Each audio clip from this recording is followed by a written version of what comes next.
দর্শক, আজকের ভিডিওতে আমি আপনাদেরকে পাহাড়ের মাঝে শত বছরের পুরনো একটা ভৌতিক বাড়ি দেখাবো। এই বাড়ির পরিবেশ দেখলে আপনারা একদমই অবাক হয়ে যাবেন। ভিডিওটা পুরোপুরি দেখতে থাকুন। দেখুন, চারিদিকে সুউচ্চ বড় বড় টিলার মতো পাহাড়, আর মাঝখানে একটা ফাঁকা জায়গা আছে বড় সড়ো। আর এখানে একটা পুরনো, শত বছরেরও বেশি পুরনো একটা বাড়ি রয়েছে, যেখানে কোনো মানুষ বসবাস করে না। তবে পরবর্তীতে ট্যুরিজম সেক্টর, মানে চায়নাতে এই বাড়িটা, চায়নার একটা পাহাড়ি অঞ্চলে তারা ট্যুরিজম সেক্টর এইটা ট্যুরিস্টদের জন্য উন্মুক্ত করে এখানে কিছু জায়গা করে দিয়েছে, দেখতে পাচ্ছেন। তবে বাড়িটা কেমন সেটা আমরা দেখব। এই যে ট্যুরিজম সেক্টর থেকে এখানে কিন্তু একটা রাস্তাও করে দেওয়া হয়েছে, মানে ঢালাই রাস্তা। তো বাড়িটার ভেতরে আমরা প্রবেশ করি, যদিও চারিদিকে দরজা সবকিছুই ফাঁকা, কিন্তু মেইন গেট এটা হওয়াতে মেইন গেট দিয়ে প্রবেশ করে ভেতরটা আসলে আমরা অবজার্ভ করব, দেখব আসলে কি কি রয়েছে এই বাড়িতে।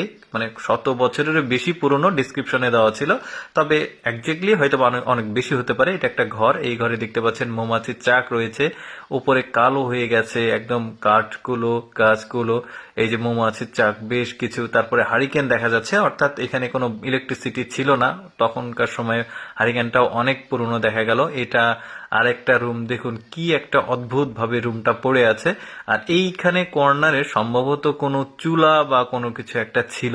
চিন্তা করে দেখুন, প্রায় শত বছর বা তারও বেশি পুরনো একটা বাড়িতে মানুষ কিভাবে বসবাস করত এই জঙ্গলের মধ্যে, যেখানে কোনো বিদ্যুৎ নাই, কোনো যোগাযোগ ব্যবস্থা নাই, কিভাবে এসেছে, কিভাবে এই বাড়িগুলো করেছে। দেখুন, পাহাড়ি যে পাথরগুলো থাকে ওই পাথরগুলো নিয়ে তারা এটা করেছে। আর আগের সময়ের যে সুরকি ছিল সেটাকে সিমেন্ট হিসেবে ব্যবহার করে প্লাস্টার করেছে। দেখুন, একদমই ভৌতিক অবস্থায় পড়ে আছে।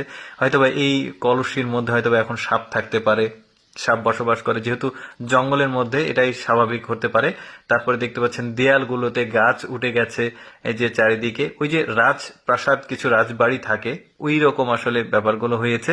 তবে মানে ধ্বংসপ্রাপ্ত যেই বস্তুগুলো দেখা যাচ্ছে, এই অবশিষ্ট, এগুলো দেখে অনুমান করা যায় হয়তোবা 200-300 বছরের পুরনো হতে পারে। এই গাছটাকে দেখুন, এই গাছটাও একটা জংলি গাছ এখানে হয়েছে, কেউ এই গাছটা লাগায়নি। আর ভেতরটা ঠিক এইরকম ধ্বংসপ্রাপ্ত যে আগের যুগের বাড়িগুলো থাকে সেগুলো কিন্তু ঠিক এইরকমই অবস্থায় থাকে। ওই যে উনারা এখানে এসেছেন তারাই দেখছে, একজন আরেকজনকে দেখে একটু ভয় পেয়ে গেছে। কারণ এই ধরনের মানে এলাকায় গেলে কিন্তু শরীর ছিমছিম করে, ঝিমঝিম করে। আপনারা যারা আগের যুগের রাজপ্রাসাদ বা রাজবাড়িগুলোতে বেড়াতে গিয়েছেন তারা দেখবেন অদ্ভুত কিন্তু চারিদিকের পরিবেশ, গা ছমছমে পরিবেশ। দেখুন, সুউচ্চ বড় বড় পাহাড়, আর ঠিক এর মাঝে কোনো ইলেকট্রিসিটি নাই, কোনো ইন্টারনেট নাই, কোনো সুযোগ সুবিধা নাই। কিভাবে এখানে মানুষ তখন বসবাস করতো চিন্তা করে দেখুন। এই যে মাঝখান দিয়ে রাস্তা, উঁচু উঁচু টিলা দেখা যাচ্ছে, বিশাল বড় বড় পাহাড়। আর এখানে কিন্তু তারা চাষাবাদও সম্ভবত করতো, জমি দেখে যতটুকু মনে হচ্ছে। তো যাই হোক দর্শক, আমি আসলে সবসময় চেষ্টা করি আপনাদের সামনে অদেখা কোনো কিছু উপস্থাপন করার। এই